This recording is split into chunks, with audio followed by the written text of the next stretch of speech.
Okay, so I'm gonna do a quick review of last class, and then we're gonna start on the new stuff. And I see some new faces. I hope you guys listened to the last class so that you could keep up. Let me know if you have questions. So we spoke about everything we want in life is light, right? So the health, the peace in our relationships, getting along with people, financial, like peace of mind, whatever you're looking for, it's light. It's the energy behind that. It's not that thing, right? And we explained that the Kabbalah said that all of those things are considered colors and that all those colors exist in the white light. Yes? So in order to achieve all of that, in order to attain that, to tap into that, instead of chasing your health, chasing that relationship, chasing the job, the promotion, whatever it is, if you just connect to light, to source, all of that will fall into place. Okay, so what we go through in Kabbalah is to make a practical system of how to connect to source. So that's all it is. It's how do we change ourselves so that we could be the vessel to receive. Okay, we spoke about in order to get the light, you have to earn it, right? It doesn't just come for free, right? How do you earn it? There has to be a challenge. Without the challenge, there's no earning. The only time that you're tapping into that light is when, do you want to come sit here? Sit anywhere you want. Is when you have a challenge, and with that challenge, you have the opportunity to act not like the light. So now what did we say? What is the first rule? The light is, can anyone tell me? Good. It's sharing. It's good, yes, it's good. It's sharing, and it's a proactive force. It's not reactive. So whenever you have like a challenging situation, that's the only moment of free choice. And your only options are, am I going to be proactive and connect to the light, or am I going to be reactive and connect to darkness, to chaos, okay? There's another thing we spoke about last time. It was called the 1% and the 99. The 1% is what the Kabbalists refer to as our physical reality. It's the reality that you can sense with your five senses, right? It's what we live in. It's our physical plane. The real world exists in the 99, okay? So we're only seeing 1% of it. And the example I gave is like when you have the light spectrum, and we only see Roy G. Biv, but there's gamma rays and infrared rays and radio waves. We just don't see it. It doesn't mean it's not there. Okay, so whenever you're proactive, you're connecting to that upper realm. You're connecting to the 99. You're connecting to what they call the tree of life. Okay, every single time you're connected, you're drawing down blessings. Okay, and then what did we say we do when you have a challenge? Pause. It's a pleasure. What a pleasure. So what is the pleasure that we're referring to? The challenge. Why? To gain the light. Yes. To connect. Because without the challenge, there's no earning. There's no gaining. Okay, you're at status quo. Okay. Okay, what we're going to talk about today is going to be parallel universes and more tikkun and free will. So who remembers what tikkun is? What's broken? Where you're perfect. You're Israeli?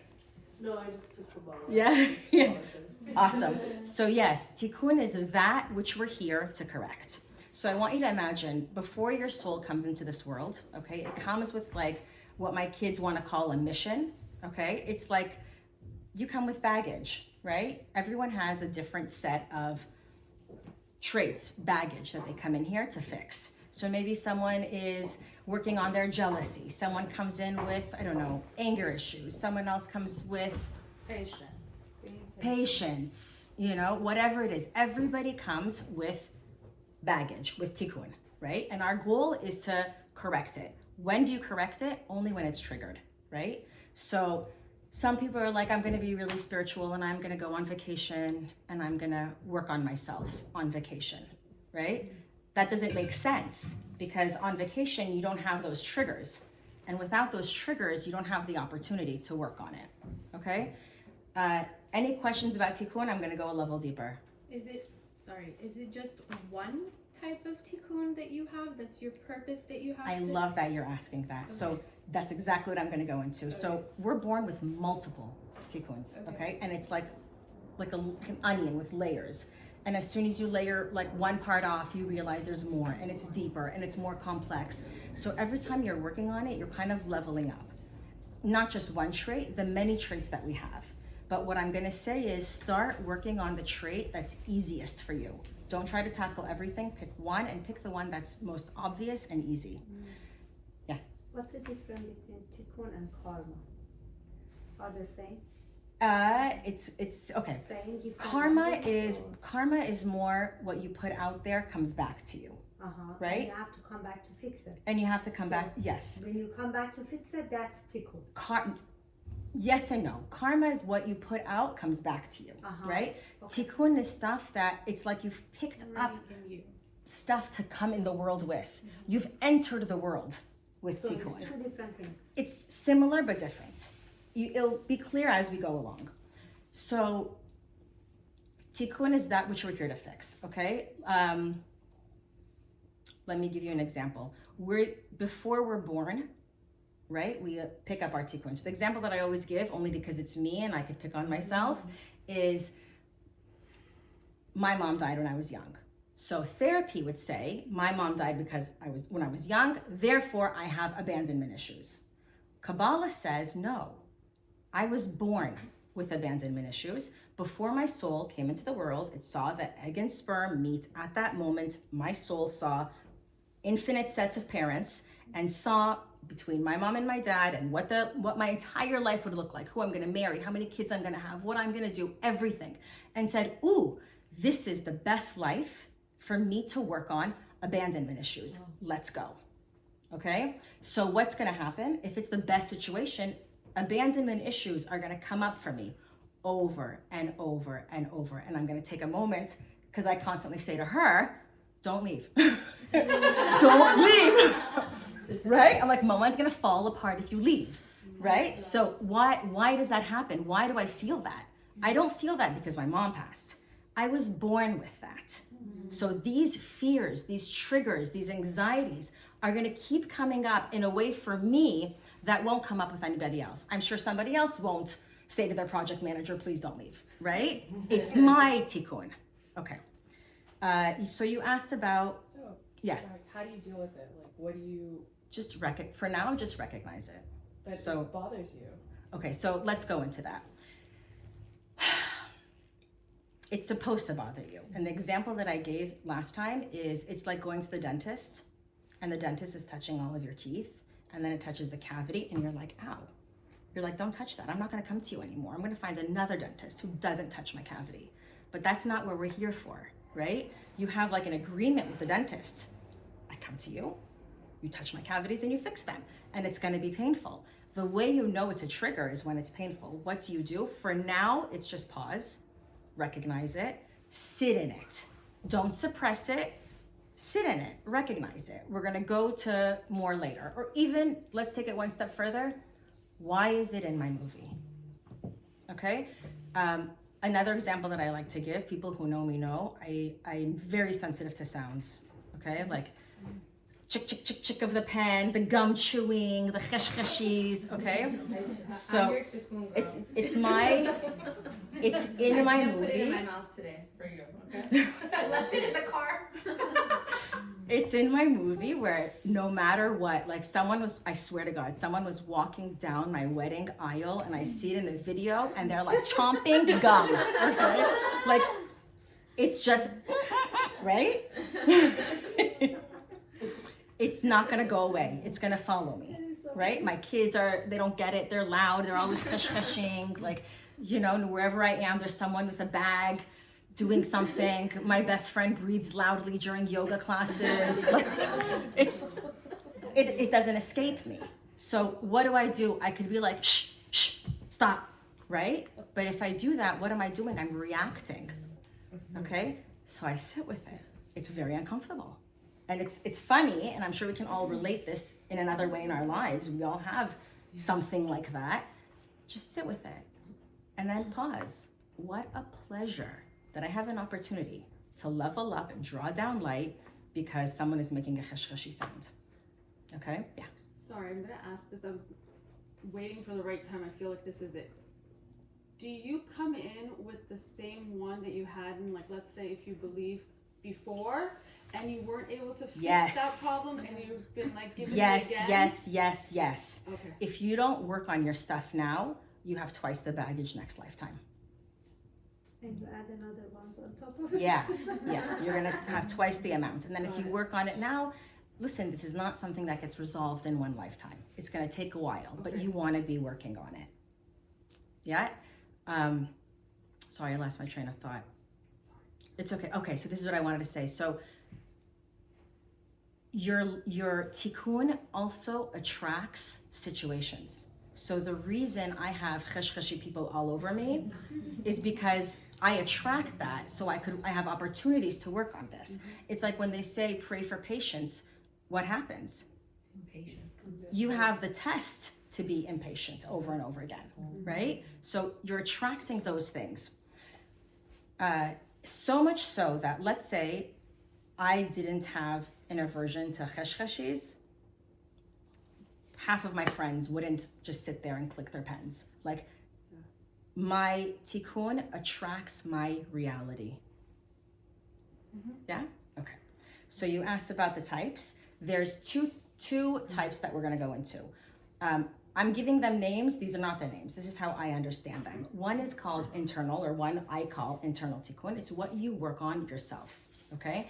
It's my anxieties, my neuroses, my aversion to noise, my people pleasing, my, abandonment issues, right? That's my personal internal tikkun. And then you have, we'll call external tikkun, which is the gifts that you're here to share, right? So let's say we have like this amazing musician. He's sharing his talents. You have an actress. The actress is here to share those talents. The pharmacist, whatever it is, these are your gifts. Even if it's not within your career, it's your personality. Part of your mission is to share that light externally to the world, okay? You have to be careful because some people fall into the trap of, I'm making a cure for cancer. I'm going to cure all the cancer. That's my gift to the world. And they don't work on themselves. If that happens, I don't want to say you're failing, but you've missed the mark. It has to be both. You cannot just be externally based and have like a marriage that's falling apart and you're yelling at your kids. You have to put work internally to change yourself too, in addition to putting your gifts out there. Okay, any questions? What if your tikkun, Hi. what if, okay, so an example of me crinkling my bag is annoying to you. Yeah. But that doesn't impact your life in a Fine. significant way, right? Yeah. But what if the tikkun that you have actually is attracting that type of energy and it's actually having a meaningful ripple Yes, effect it's in your supposed life? to. I gave like You a can't small just ignore it. example. Like, how do you handle that? You know, what if it's, Give me an example. Let's workshop you it. know my example. Okay, I I'd like- love this example. I love this example. Okay. Okay. Okay. So do you remember how I said before? So this goes into the parallel universes. Before you're born, your life is kind of pre-written, right? It's like going into a Cineplex theater with multiple movies, infinite movies, all starring you. Okay? In one, you're, doing this. In one, you're doing that. It's similar. Your only free will is to jump from one movie to the other. You can't be in this movie and tell your husband, "Ooh, I don't like how you're talking," or whatever. Like, you can't change other people. Let me give a more concrete example. If I don't like how the movie is going, I can't yell at the actors in that movie. The movie is scripted. Any theater I go to, this is the movie. So then what do? I'm getting there.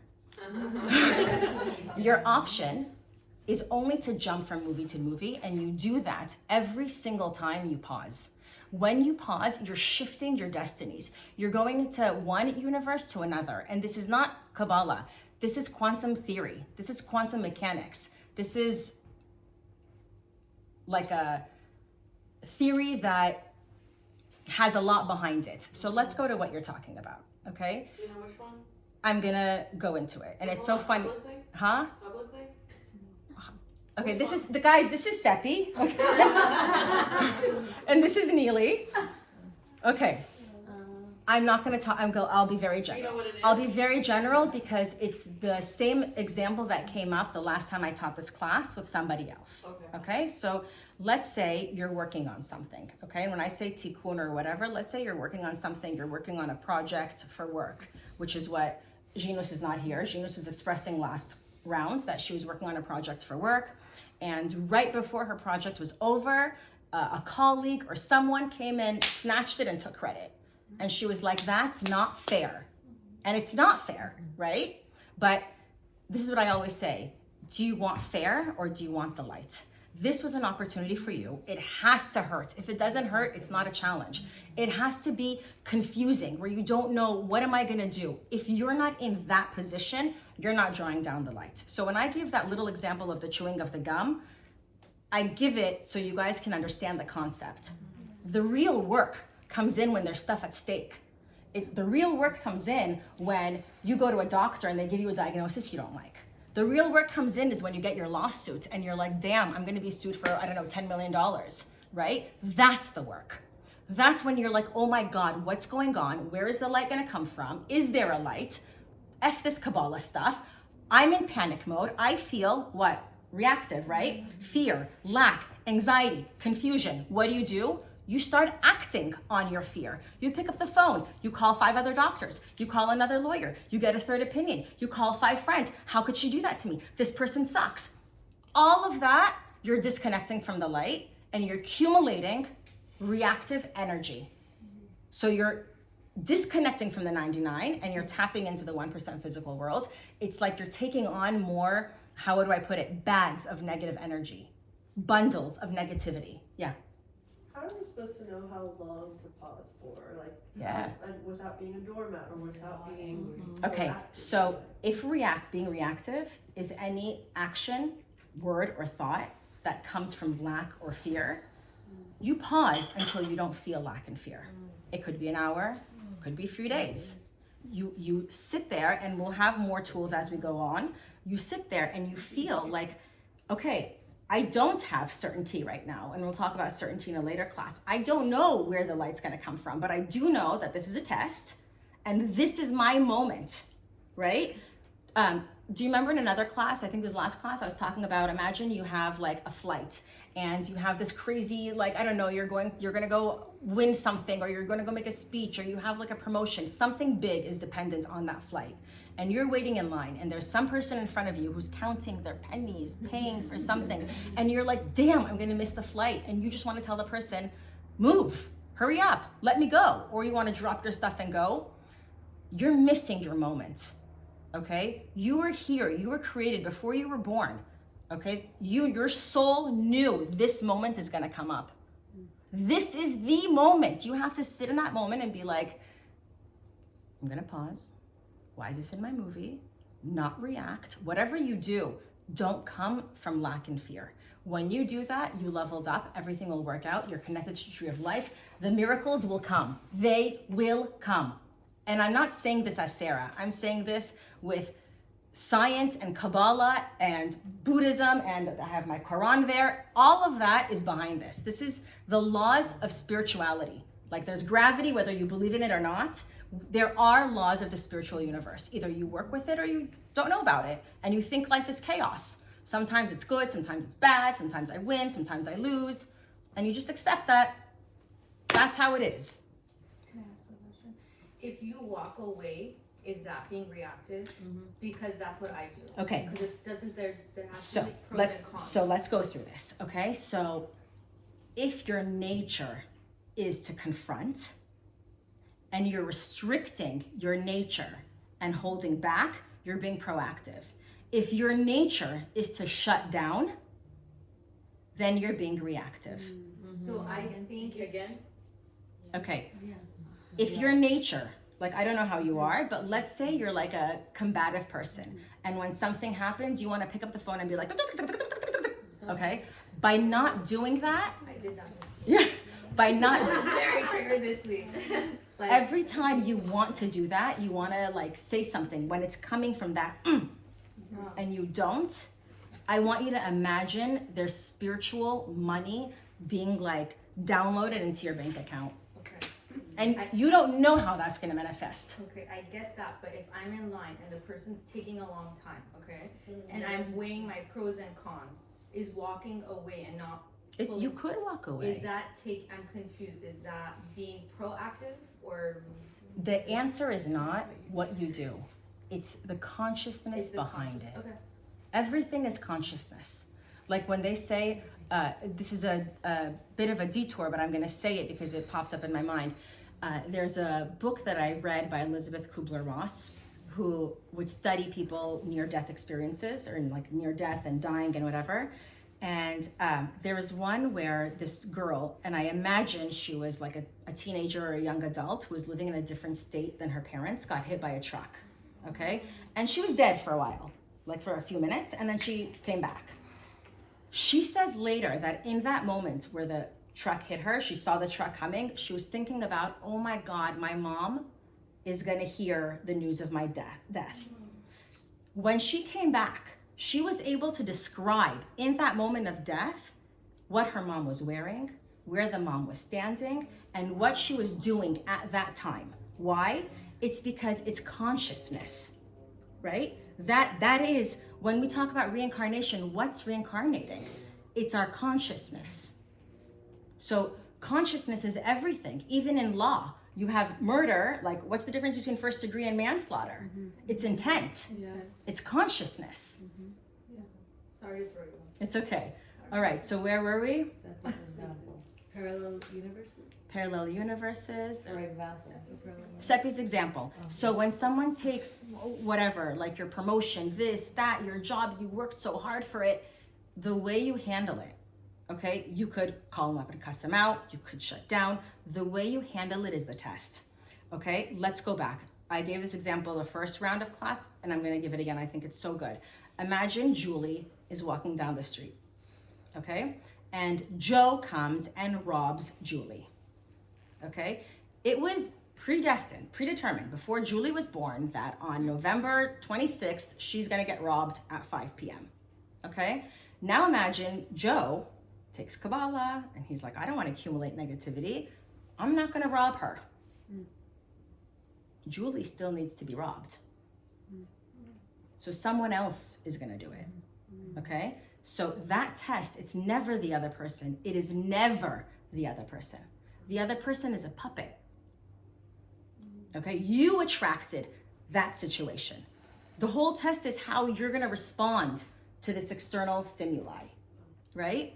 So what could Julie do to not get robbed on November 26th? Nothing. Acts of service. Any of my older students?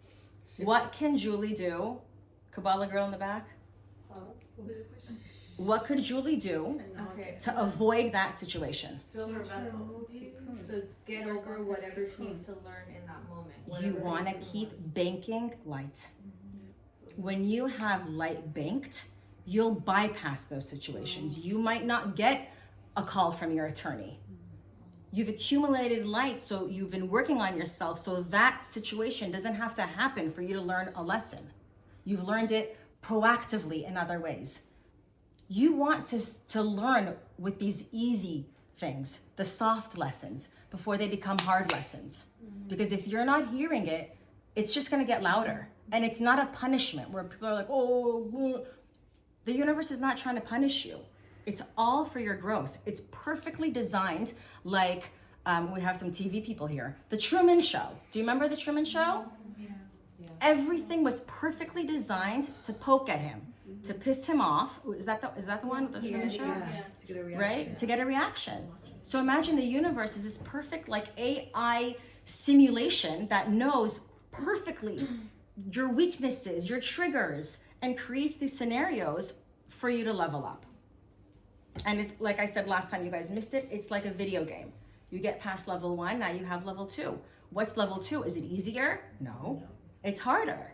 But you have level 2 prizes, you have level 2 light, you have level 2 blessings. I have a question. Yeah. And I don't know if it'll make sense saying it out loud. But just like, God forbid, losing someone and you have a process to go Yeah. through mourning, Yeah. you know, you're mad and you're sad and you're why. Could dealing with your tikkun be a process before you realize or you make, I don't know, peace with it or accept Yeah, it? it is a or- process. Of course it so is. could it be not at the moment? Correct. You are not working on your tikkun in the moment of pause. The moment of pause is you're giving space. What you're doing in that moment is you're creating space to allow the light in. You're moving aside the physicality and you're connecting to the tree of life in the 99. That's when the light gets drawn down, right? You're not working on your tikkun at that time. You're just creating space. The work is what comes later. Why is it in my movie? Let me think about that. Why did that trigger me? Why was it so hard for me that I was betrayed? Right? Why is it so hard that that person stole my project and took credit? Why was it so hard that someone lied to me? Right? What is it in me? What's going on for me? Why was this in my movie? Is it because maybe I lie sometimes? Is it because I'm virtuoso? Like, what is it for me? And we'll go through that in future classes. But yes, in that moment, you're not working on your tikkun. You're just creating space. But that pause is when you're drawing down the light. So like envision it, like envision the light turning on. Envision like, I don't know, I tell my kids, ching, ching, ching, ching, like when they're fighting. I said this last time, like if I see them fighting and I could see one of them like about to, and I'm like, ching, ching, ching, ching, ching, ching, you're getting spiritual money, don't do it. So like create that. Yeah? What if you're facing a challenge and you don't face it the right way, but you're not sure? Like, for example, you saying the robbing thing. I was robbed years ago, and I chased the person that robbed me, and I got my stuff back. Good job. Damn. See, looking back, I said good job. My parents said good job, but then I was like, was that what was supposed to happen? Did I make the right call? How do I know if I learned the lesson that I was supposed to learn? Yeah, a lot of people said, why'd you do that? You should have let it happen because you could have been in a more dangerous situation. So how do you know if you made the right call, like looking back? Looking back, what they say looking back is if it happened, it was meant to happen. Okay, but moving forward, if something like that happens again, were you reacting out of lack or was it a more proactive choice? That's for you to know. Yeah. I don't think there's an answer for that. Okay, and then to take it a step further, Yeah. though, let's say I didn't make the right choice. Am I gonna be faced with another challenge that's bigger? Or, Okay, let's go back to this one. I don't think you made the wrong choice. Yeah. Okay, there's no Those are wrong the- or yeah. right. It's just connecting to the light or not connecting to the light. I don't think this situation is one in which you didn't connect to the light, so I wouldn't worry about it. But moving forward in any other situation, if you're not learning your lesson, it'll keep coming up. You'll have more and more opportunities. You'll just keep, yeah. Maybe it was the lesson of the person that robbed you to learn like there's consequences to his actions. Oh. But maybe I was the puppet. Maybe, yeah, well, for sure, you're the puppet in everyone else's world. It's kind of, our lives is kind of like having the VR glasses, right? Where none of you guys really exist. This is just my movie. And all of you guys are here to trigger and things like that. Not in a, like, grandiose, delusional way, but in a, it doesn't matter, like, how do I explain this? I'm gonna use Massa as an example because I know she's not gonna get upset. Let's say Massa wrongs me. Let's say she said, I don't know, I'll pick up your kids, and then on purpose she didn't, or something to bother me. And I wanna be mad at her, right? I need to recognize that she doesn't even know why she did what she did. She did what she did because I had that lack in me. The test has nothing to do with her. The test is, how am I responding? Right? Her world is her VR reality. That has to do with her. I'm not here to teach her a lesson. If I'm a passive person and a people pleaser, and it's hard for me to say, hey, it really hurt my feelings when, that's my work. If I'm a combative person and I want to just snap at her and I pause, that's my work. The work is when you're triggered, not acting from a place of fear, lack, doubt, and tapping into the light. So Okay. can I add to what you said though? What if it's useless for you to do either of those things? The only use is never for her. I'm not here to show her, to change her, to convince her. It doesn't matter what she thinks. I love you. She's irrelevant, right? What matters is how did I respond? Did I come from light or did I come from fear? Right? Does she forgive me? Does she not forgive me? Does she like me? Does she not like me? Doesn't matter. Right? Because the contract that we created, and we'll go on this more, is not between us and people. It's between us and the creator. Okay, so I feel like we covered this, but I'm gonna say it anyway because it's here. Anyone know identical twins? Yeah. My husband. Your husband? Okay, so imagine identical twins. They have the exact same DNA, right? They have the same parents. They have the same astrological sign. They should be exactly the same, but they're not, right? I'm sure your husband and his twin are different. Yeah. What makes them different? How could one person be born with these fears and the other one with those fears, right? Like we know, Adina, we know a set of triplets. The two girls are twins and the boy is fraternal. Yes. These two girls are completely different. One is shy, one is outgoing, one is this, one is that. One has these fears, one has those fears. Why? Different souls. Yes, they each come with their own tikkun. Wow. Yeah. Sarah, can I ask a question? Yeah. You know how you're saying you come into the tikkun, you saw everything happening before because Yeah. time doesn't exist. Yeah. But what about the thoughts that we have throughout the day? Doesn't that then alter our reality or bring certain experiences into Okay, our... I love that you asked that. You don't control what thought comes to your mind. You know that, right? Like you don't say to yourself, "Ooh, I'm about to have a really creative idea." The creativity, the idea, that thought comes. Your control is what you do with that thought once it's in your mind. So let's say, I'm gonna go back to Massa's situation because I feel like it's something we could relate to. Let's say Massa didn't pick up my kids. She lied on purpose. She said, I'm gonna pick them up, and she messed me up and didn't pick them up, okay? Let's say the next day in my mind, I'm like, oh my God, how could she do that? Why did she do that? The first initial thought that comes to my mind of my pain and why did she do that is not in my control. What is in my control is if I continue with that, right? And every second that I continue with that thought, why did she do this? You're draining your light. You're losing light, right? There's a difference, and we'll talk about this later. There's a difference between talking to someone that you trust, who has your best interests at heart, who's a neutral person, kind of like as a therapist or a mentor for you to process, to alleviate stuff. And there's a difference between calling 19 people you know and repeating the same story 19 times. Yeah. Because why are we reactive? It feels so good to be reactive, right? Why? You're getting something. You're getting small pockets of light. But it's like a strobe light. It's not real. Once the strobe light is gone, you have darkness, right? So maybe the light bulb is not as bright as a strobe light, but it's consistent. Yeah. You don't want that strobe light. It feels so good to call 19 people. You're stealing light. So the thoughts we have throughout the day are all little tests coming at us all day long.